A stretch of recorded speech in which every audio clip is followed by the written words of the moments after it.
Hi, and welcome to Teaching Compassion for Animals, the second webinar in our brand new webinar series to bring humane education to a broader audience.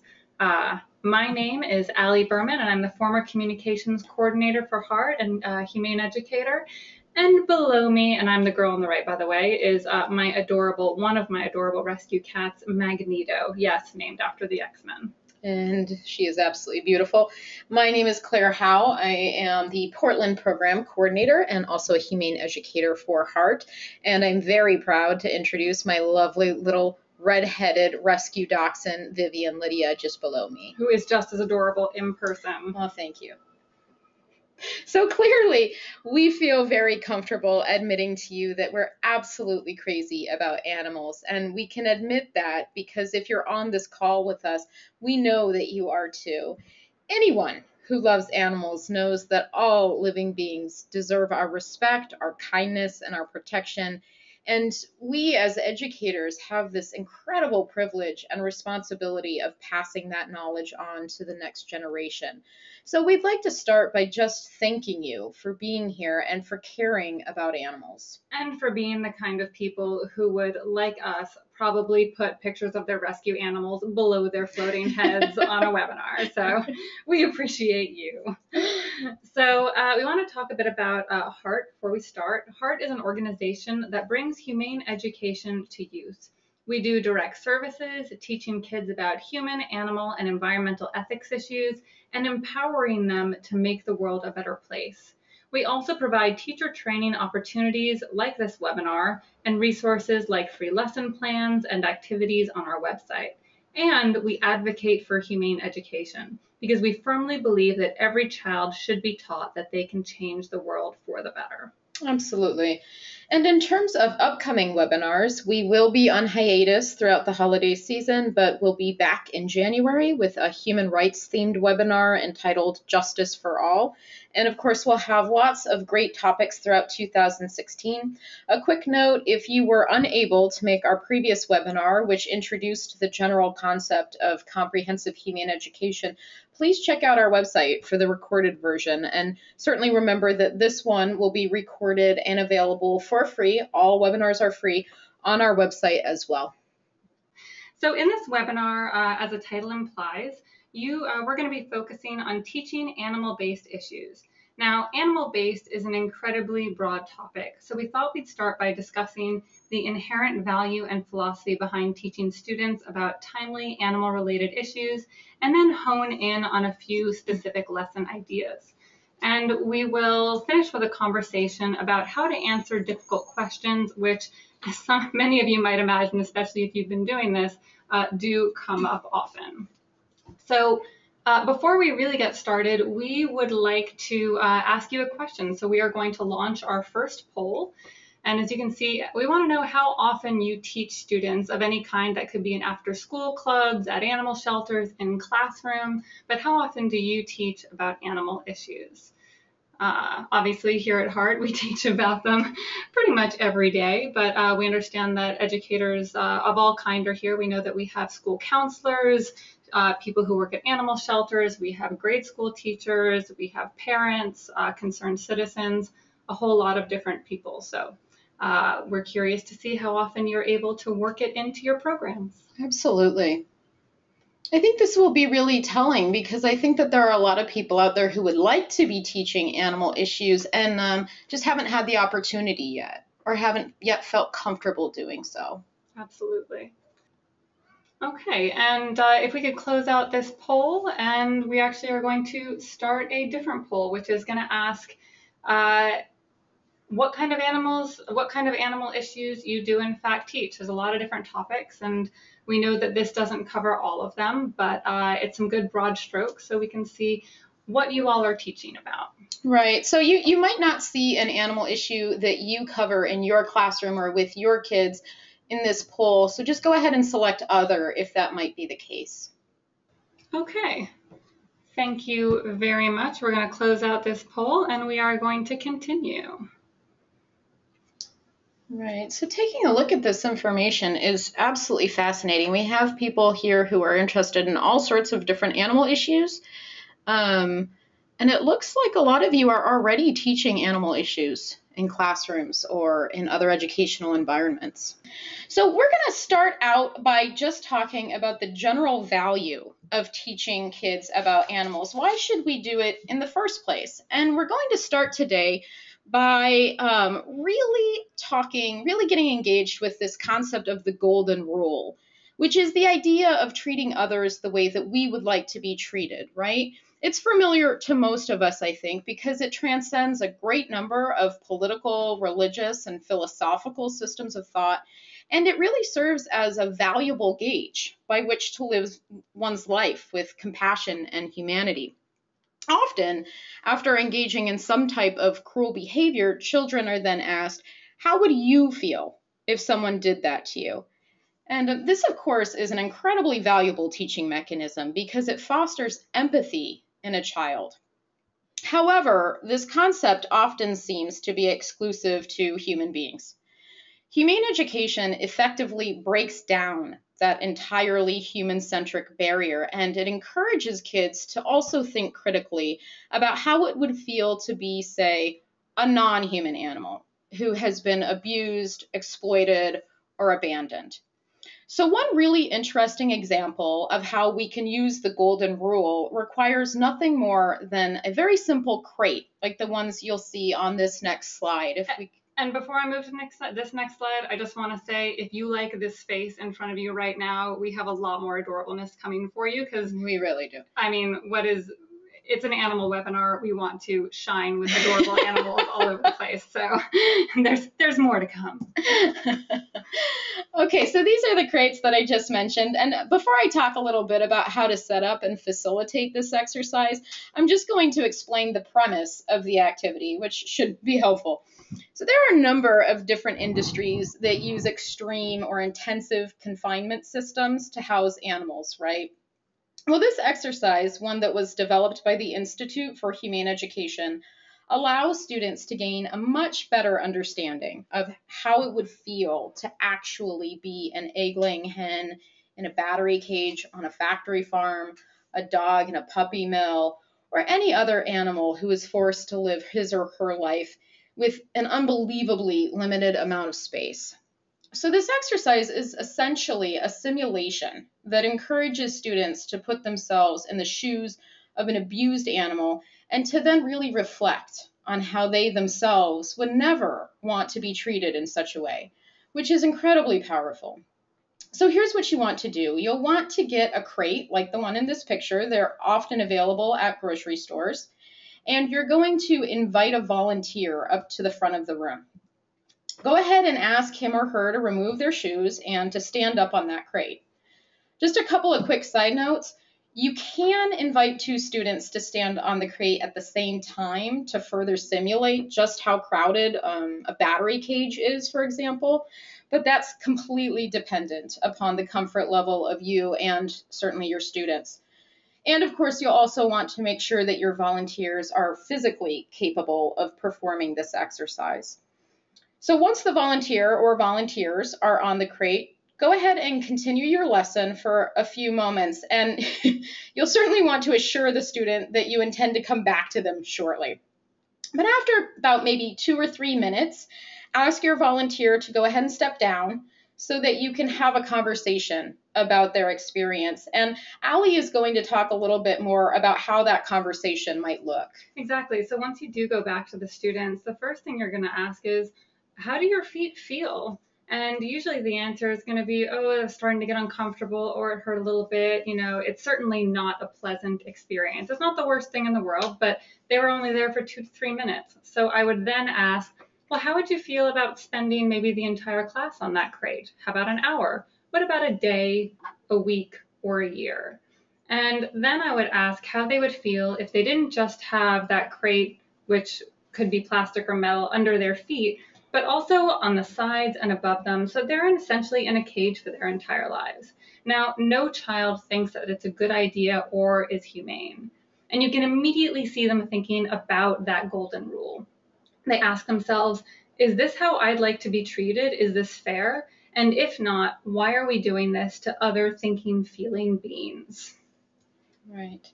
I will say, I will admit that those are actually my feet. Claire bravely volunteered. I did not. So I can say firsthand, it is an unpleasant experience. So moving on, another reason why it's so valuable to teach animal-based issues is that generally they're not being taught, which is really unfortunate because animals continue to suffer greatly by human hands, right? And there certainly isn't a lack of topics to cover.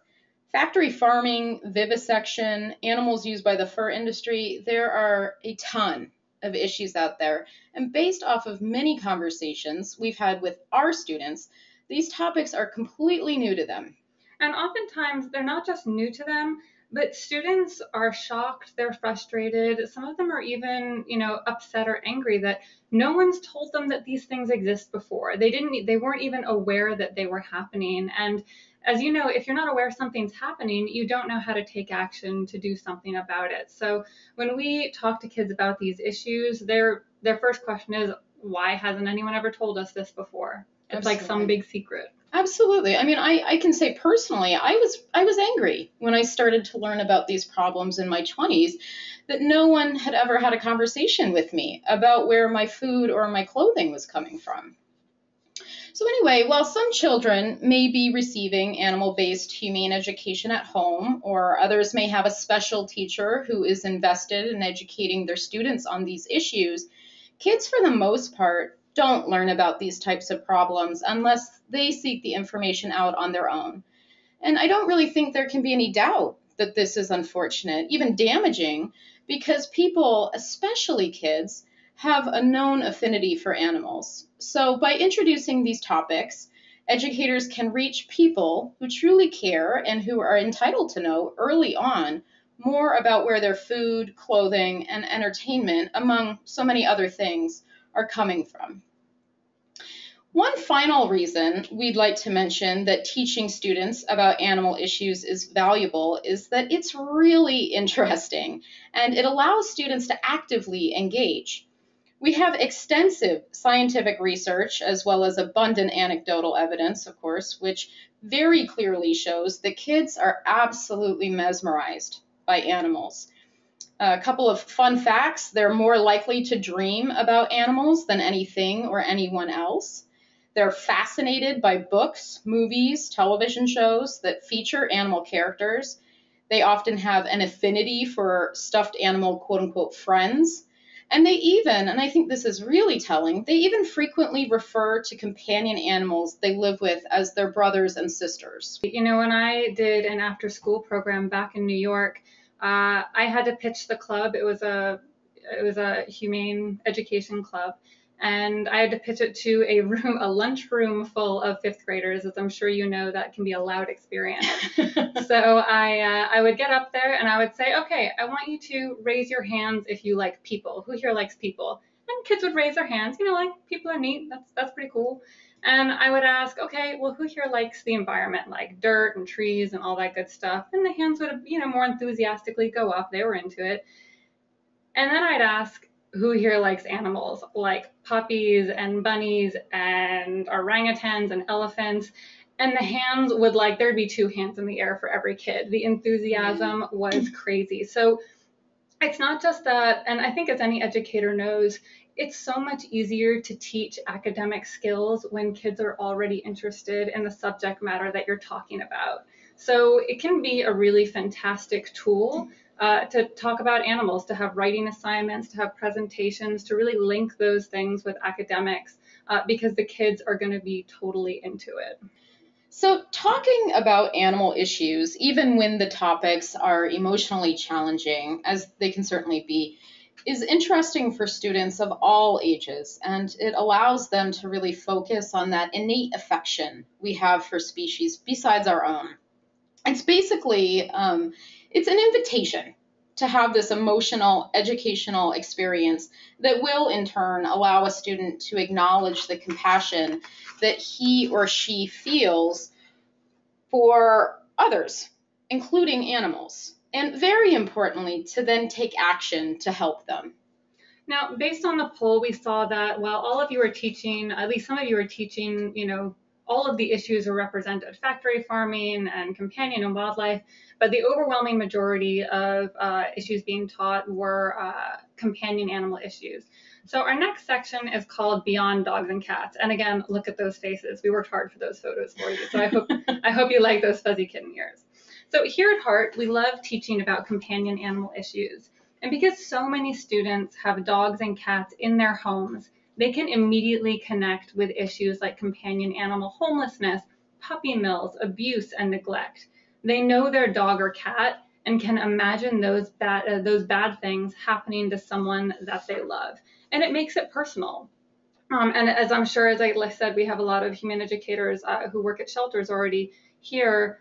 You know that it's powerful to talk about those issues and about dogs and cats.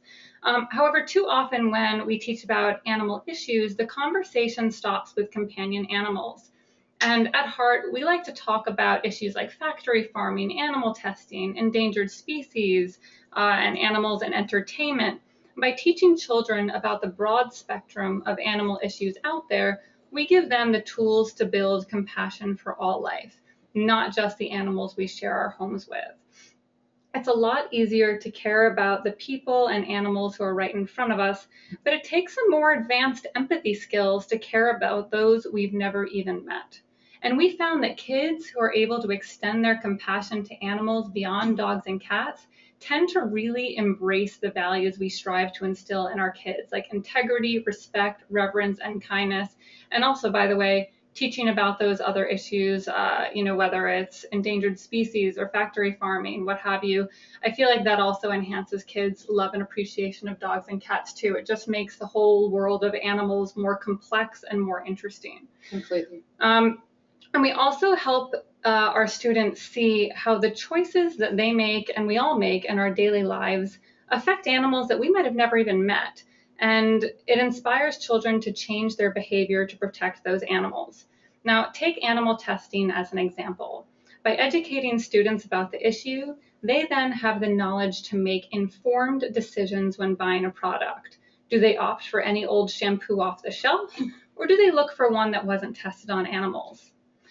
By talking about these issues, it shows students that in hundreds of little invisible ways, our actions impact animals we've never even considered. And oftentimes we can do, to be honest, a lot better by them. Sure, absolutely. So next, I'm going to talk a little bit about the pedagogy of humane education by addressing one of the most common questions we get at Heart, which is, how do you teach these issues without appearing biased, particularly when it comes to animal issues? And this is a really good question because, frankly, we do all have very strong feelings about animals and how they're currently being treated, and it can be difficult to rein in those emotions. But while it can be challenging to remain totally objective, it is absolutely crucial to being an effective humane educator because the facts really do speak for themselves. And consequently, it always works best to simply present the information and then facilitate the critical thought necessary for a student to arrive at his or her own conclusion. So by simply providing accurate information and encouraging students to think deeply about an issue, they're able to develop their own most ethical, sustainable solution, which is really a far more gratifying, empowering experience for both the students and for the teacher.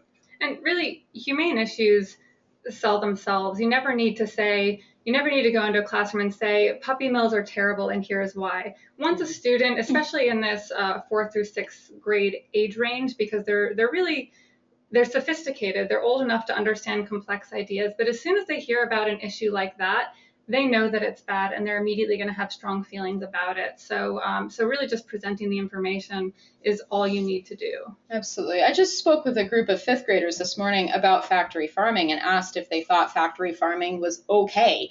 And they actually looked shocked that I was even asking them that. They were so vehement about the fact that this wasn't okay. So another key component to teaching humane education is to focus on fostering these 3 R's: reverence, respect, and responsibility for all living beings. The aim of humane education should always be to foster these qualities, because ultimately these are the traits that are going to allow our species to evolve in the kindest and the most sustainable way, right? So if our goal is a more compassionate world, then the mechanism by which we can get there is respect and responsibility for everyone who shares this planet.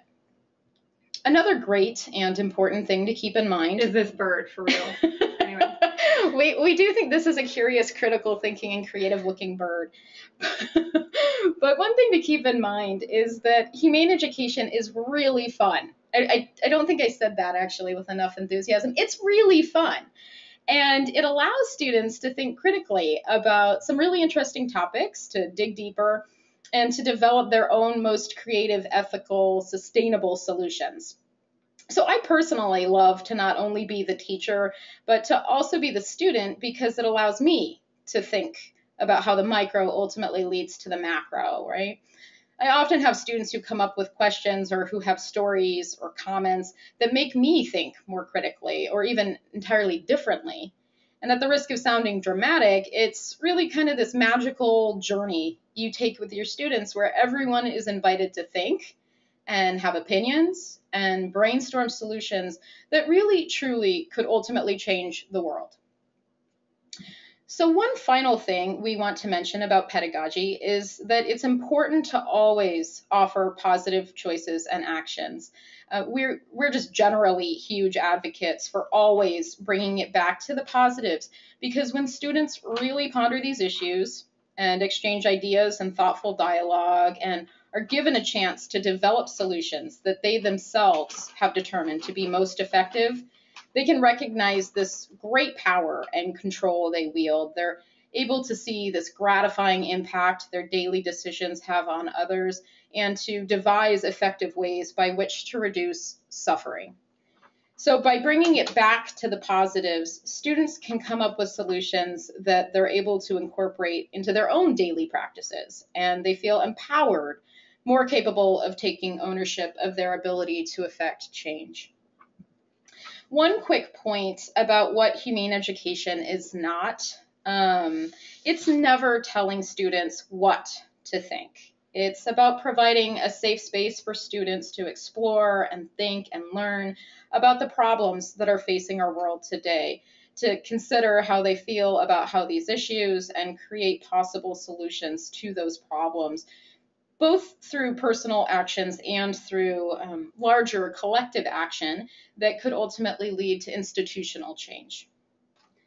Now we are going to move on to one of the most effective tools that we can ever implement as humane educators, and that is to be storytellers. If we want to save someone, first we have to care about them.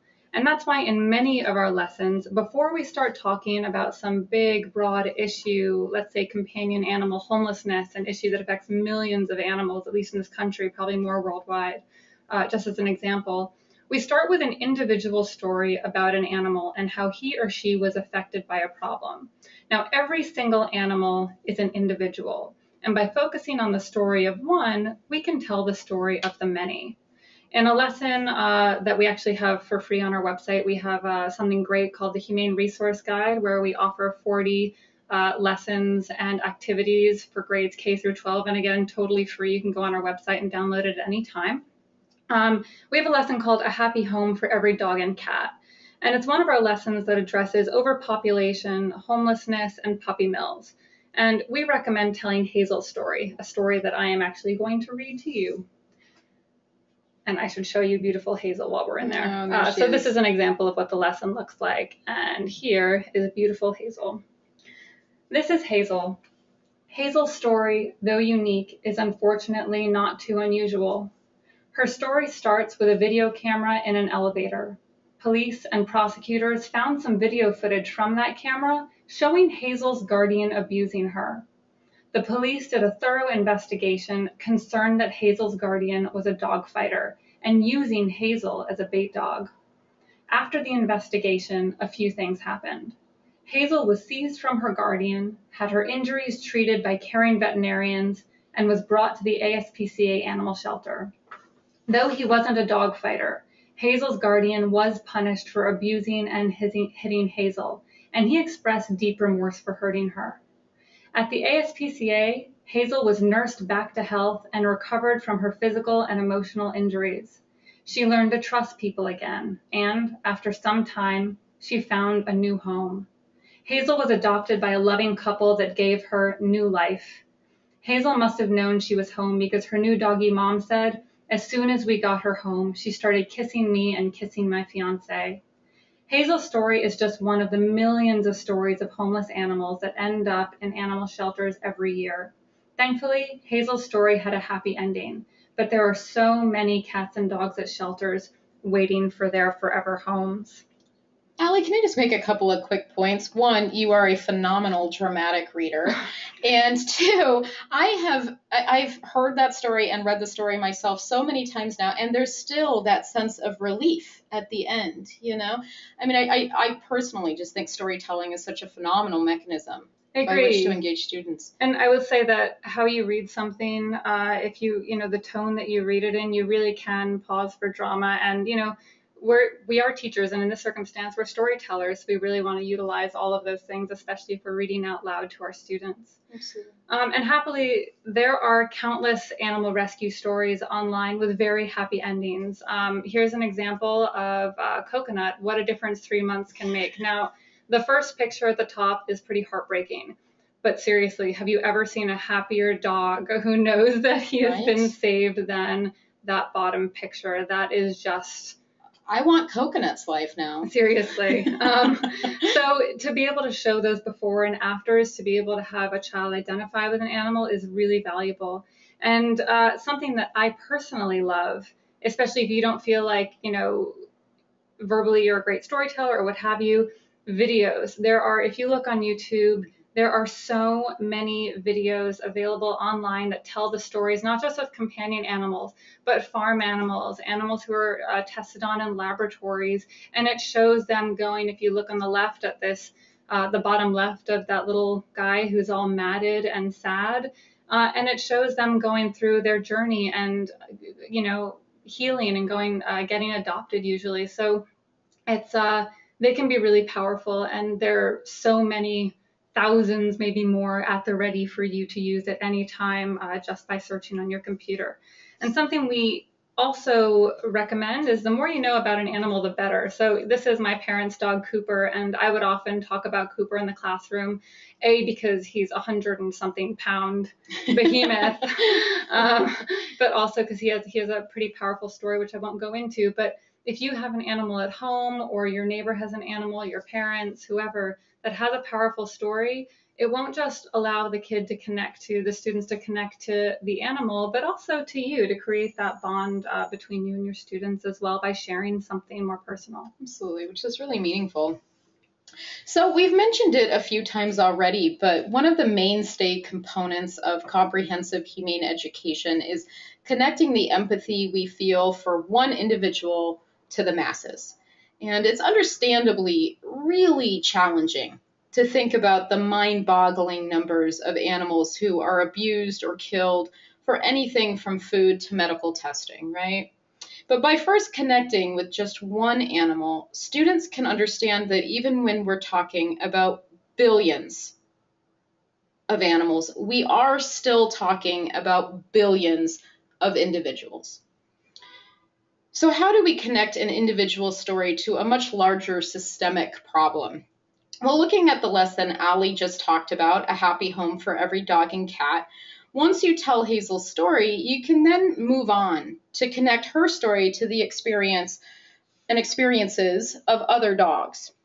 The lesson actually goes on to integrate a pretty academic exercise wherein students gain a better understanding of just how quickly dogs and cats reproduce. So the worksheet you see on your screen is an exercise that basically allows students to use simple math to calculate the exponential reproductive abilities of companion animals. And one thing that I definitely want to mention about this exercise is that this is a true testament to humane education's versatility. Humane education never needs to be a totally isolated topic. It can be infused into science, social studies, and as we see here, even math, which is fabulous, of course. So anyway, the lesson goes on after highlighting just how dire our pet overpopulation problem really is and how many individual animals are homeless to provide a potential solution: spaying or neutering companion animals, which is a simple, as I'm sure all of you know, a simple and expensive procedure that prohibits an animal from procreating and thus dramatically reduces this problem. So as we mentioned, bringing it back to positives, solutions, and how we can effectively, compassionately create change is vital to empowering our students. Following this portion of A Happy Home for Every Dog and Cat, where students learn about a problem and identify a positive solution, we move on to discuss a related issue. So there are millions of homeless companion animals in the US, right? We know that. However, many people continue to run these breeding operations called puppy mills. And if you aren't familiar, puppy mills, as the name certainly suggests, just churn out litters of puppies who are usually then sold to and at pet stores. So while we already have this heartbreaking abundance of dogs and cats without homes, people are continuing to breed more, which is, of course, worsening the problem pretty dramatically. Well, because we always want to bring it back to the positives, and hopefully you're not totally sick of hearing me say that just yet, and our ability to affect change, the lesson goes on to encourage students to come up with solutions to this problem, just one of which would be to adopt an animal instead of buying one from a pet store / puppy mill. So while A Happy Home for Every Dog and Cat started with the students learning about the struggle, plight, and trauma of one individual, our lovely Hazel, the story ends with the students gaining this much better understanding of the fact that there are millions of Hazels out there who desperately need our help. And by implementing the solutions they've learned about and discussed, as well as encouraging others to adopt these practices, students are able to see the much, much bigger picture with a greater sense of understanding and empathy and empowerment. So now we are going to move on to using age-appropriate images to tell a story. Now, as I'm sure many of you know, images of animal suffering can be tough to take at any age. And that's why it's so critical that we only use age-appropriate images to teach kids about these issues. We want them to understand, we want them to care, we don't want to leave them traumatized, a very real possibility when considering how harsh some of the visual content out there is. I mean, I can tell you that I, for one, don't watch a lot of the things anymore because I know the issues, and it's so hard on the heart to see some of these videos and pictures that would be unfair to show children at such a young age. So for us, that includes anything with blood, with violence, with excessive physical anguish and death. So the next image is going to be an image of an example that we would show in a classroom. Factory farming, due to its very nature, can be one of the cruelest and toughest issues. Now visually, here's an example of the kind of image we would use for this age group. Notice that the kids can see the confinement, the lack of stimulation, the lack of social interaction. We can tell kids how pigs live most of their lives in these gestation crates and don't receive adequate veterinary care. And when we ask kids how a dog might feel if they were kept in a cage like that, the kids very clearly see that this is absolutely no way to live. We would also talk about a pig's natural behaviors, their need to root, to have relationships, to be mentally stimulated, to explore. I'm sure many of you know pigs are some of the smartest creatures out there, certainly even smarter than dogs in some cases. And does this environment meet those needs for an emotional being? And if not, why not? And then as a palate cleanser, we would give a very, it's nice to show what these animals should look like when they're happy and healthy. And you can be looking at a really tough image, but until you see something like this, you don't actually see how stark the difference is. Absolutely. And on a personal note, just the sense of relief again, and this sense of empowerment. We can help those pigs we just saw who were suffering in gestation crates to look like this. Personal note, I will say Allie and I both have framed photos of pigs in our bathrooms. Maybe some of you do too. we think it's pretty great. And just even discussing the differences between both sets of pictures can lead to a really eye-opening discussion. So this next picture is a little bit tougher, but avoids all the really violent imagery that we sometimes see with egg-laying hens. Now, these girls are confined, they're missing feathers, they're standing on wire for their entire lives, similar to the exercise that Claire did with the crate earlier on. So you could see this is an example that you would teach kids about in doing the crate exercise. And they're obviously in bad shape. And again, we would talk about a hen's natural behaviors, none of which they can do in a battery cage. And this specific kind of battery cage, these hens would live out their lives with less space than a sheet of standard paper. So they can't really turn around, they can't really spread their wings. And then, of course, the breath of fresh air. We would show this beauty right here. Again, what a difference between those two images of what a happy, healthy hen looks like and what a factory farmed hen looks like. So in short, the goal is to make students aware, but to use gentle enough images so as not to traumatize anyone. We want to provide the truth, but in an age-appropriate fashion. We also don't want kids to leave a humane education class feeling despair or any of those other emotions that we can sometimes feel when exposed to mind-blowingly big systemic problems. We want kids instead to feel empowered to change those very systems. So it's crucial that we don't overload them and frame everything in a way where the child feels like he or she is equipped to create meaningful change. For sure. So I'm going to talk just a bit now about how we can effectively respond to difficult questions from our students, because very often they will have some tough questions after participating in a humane education program. And without a doubt, humane education encompasses topics that are oftentimes emotionally challenging and certainly unsettling. Factory farming, for example, the images we just looked at. But yet again, I'm going to say it again, keeping it positive it's just so crucial, because the purpose of humane ed is to empower our students to take action and to make more compassionate decisions moving forward, right?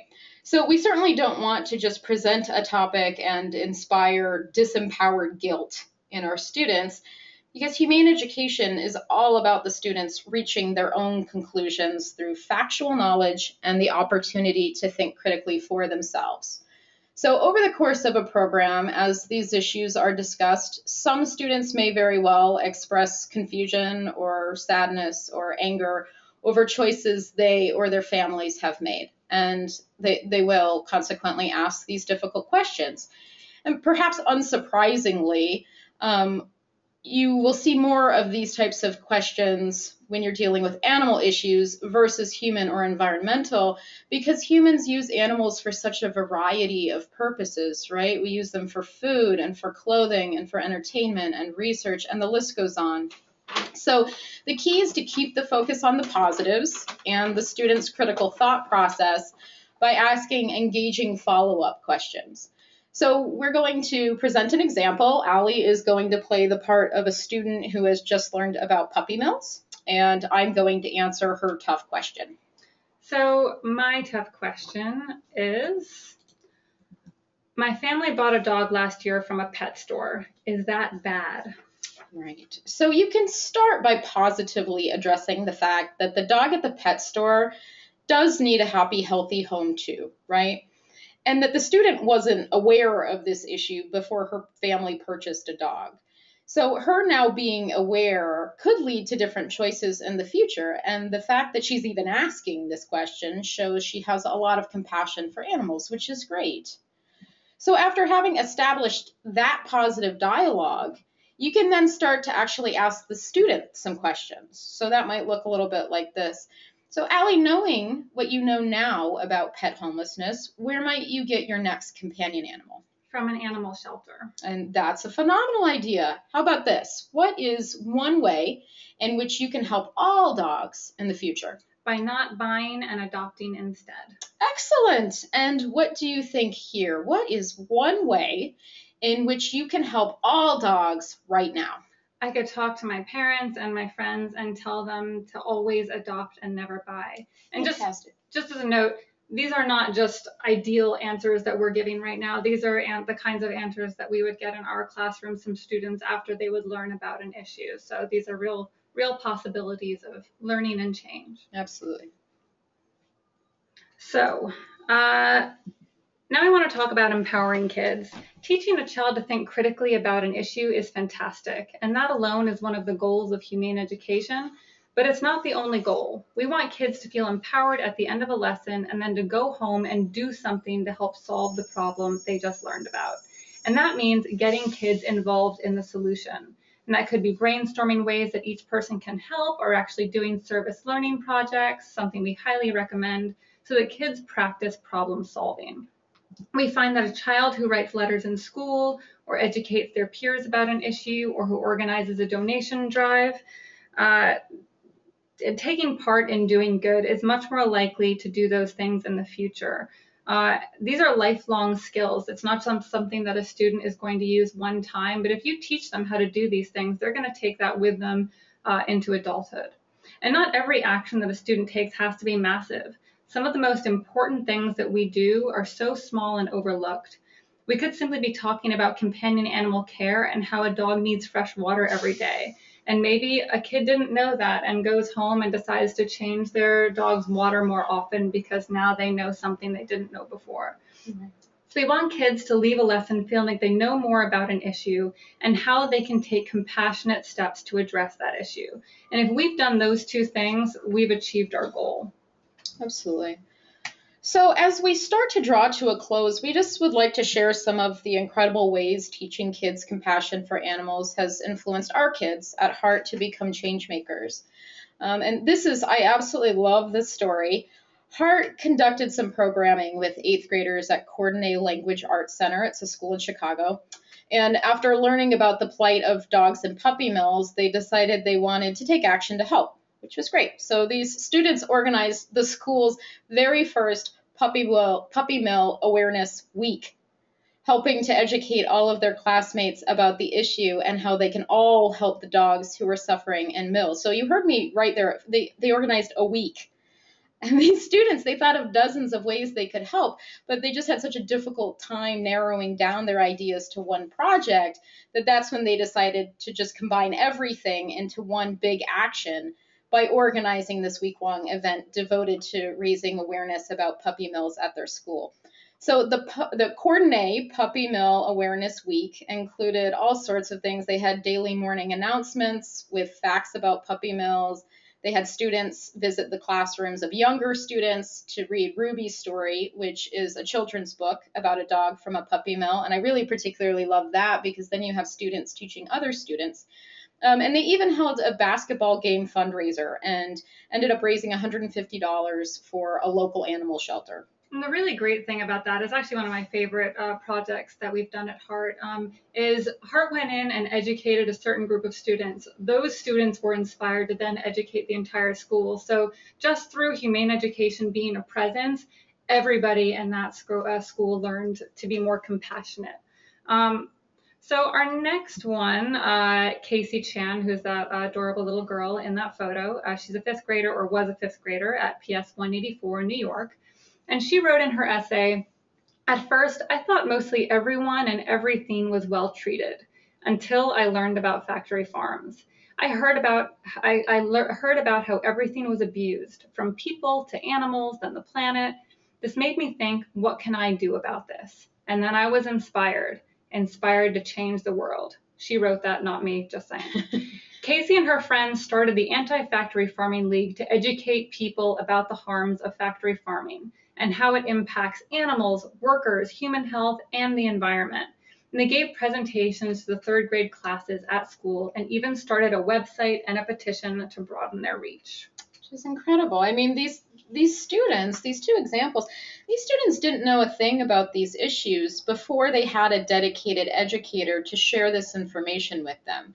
And they didn't look at the problem and just shrug. You know, they weren't indifferent. They didn't say, well, somebody else will fix it. they actually rolled up their sleeves and they did something about it. They became change makers on behalf of animals, and not just dogs and cats, but all animals. So by teaching students about these issues, about animal issues, and inspiring them to think creatively to solve them, we're actually helping to create the next generation of change makers who have the tools and the passion to truly build a better world. Now we are coming to the Q&A section. So I see some of you have asked questions already. If any of you have any questions, you can also type those in. You'll see them. I'll actually write hello where you would type in your questions. So the first question that we have is someone wrote, I write children's books about animals, my passion. You have Maggie's Second Chance, A Gentle Dog's Rescue in your humane book list. What other issues would you like to see covered in kids' books? That's a great question. That is a great question. I would say right off the bat that factory farmed animals, farm animals specifically, probably get the least amount of attention in general. So while there are some books now for children that deal with that, that's a very, very new topic. And again, because it can be hard to talk to kids about that, but if you do it in age appropriate fashion, it can be really powerful. I completely agree with you. And, you know, we know that the largest number of animals used for human purposes are farmed animals. So I would agree that more books covering that issue and delicately discussing that issue would be wonderful to have in the humane education realm. Absolutely. But honestly, we pretty much are fans of any book that really just introduces kids to being compassionate and looking at animals as thinking, feeling beings who deserve our respect and our kindness just like everybody else does. Absolutely. Let's see if we have other questions. Yes, we will have the PowerPoint available after the webinar. And we have another question. Where can I find lessons to teach my students about animal issues? As I said on our website, if you go under educators and you'll see resources, we have 40 activities and lessons on animal issues that you can use free of charge. You can also look at our humane videos section, and basically that is videos you can use in the classroom that talk about these different kinds of issues and that you can use to start conversations. We teamed up with the ASPCA and did two great ones, one on puppy mills, which is perfect for this age group. It's hard to find something on puppy mills for this age group because usually the footage is so graphic. We purposefully went through all the footage when we edited it and made sure that it was appropriate for a younger audience. Again, I probably wouldn't go younger than 4th grade, but for certainly 5th and 6th grade, it's a powerful tool. And our animal shelter video also is great for those super young kids as well as older kids. I mean, it's got a lot of adorable faces of animals waiting for homes. Absolutely. The Institute for Humane Education, IHE, also offers a lot of really great resources on their website as well. Certainly that the milk crate activity that we were talking about earlier is a great mechanism by which to teach animal issues, and that's an IHE exercise. Now, another question just came in. How do you respond when a child tells you their parents want them to eat meat, but they don't want to? Now, that is super sensitive, right? And the reason animal issues, and we had that section on answering tough questions, is some of these things are really personal, right? People are very attached to what they eat. Parents are attached to what they're cooking and sort of supplying, having that sort of everybody eating the same thing. So it can be really challenging. One of the things that we stress, because we realize that a kid might want to do something and their parents might be against it. And we do talk about how as we get older, we all have more agency over the decisions that we can make in our personal lives. And that is definitely a powerful thing. But also, we respond sympathetically because that's tough to want to make an ethical choice and not feel like you're able to. Absolutely. I also think, when you're presented with a question like that, it's helpful to remind the student that they can be a teacher too. That students are as much educators as they are students. And so you can gently ask if they've had a conversation with their parents or their guardian as to why they would prefer to reduce or eliminate meat from their diet, just so that their parents are also knowledgeable and are familiar with why their child is wanting to do this in the first place. Yeah. And someone asked if we'll also have the audio part of the PowerPoint available for those who couldn't make it today, and we absolutely will. The whole thing will be available. We might try and fix that beginning section because, we're new to webinars, so yes, our apologies for seriously. the technical problems. Absolutely. And we do have another question. Someone wrote, I know this webinar focused on kids in grades 4 through 6, but can you recommend where I can find some age-appropriate resources for preschool children?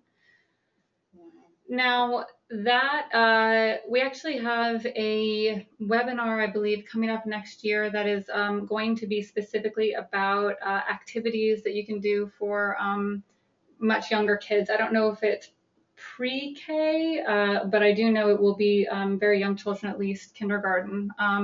So that would be great. I know that a lot of the lessons that we might have in our resource guide online could be modified potentially if they were in the K through 2 section. So that's something to look at. But I also know it's something that we want to work on is adding more for that age group because it is a really valuable age group and time in a child's life they're fascinated by animals, to really start practicing that kindness and empowering them that, once they learn about something, they can make a difference. Absolutely.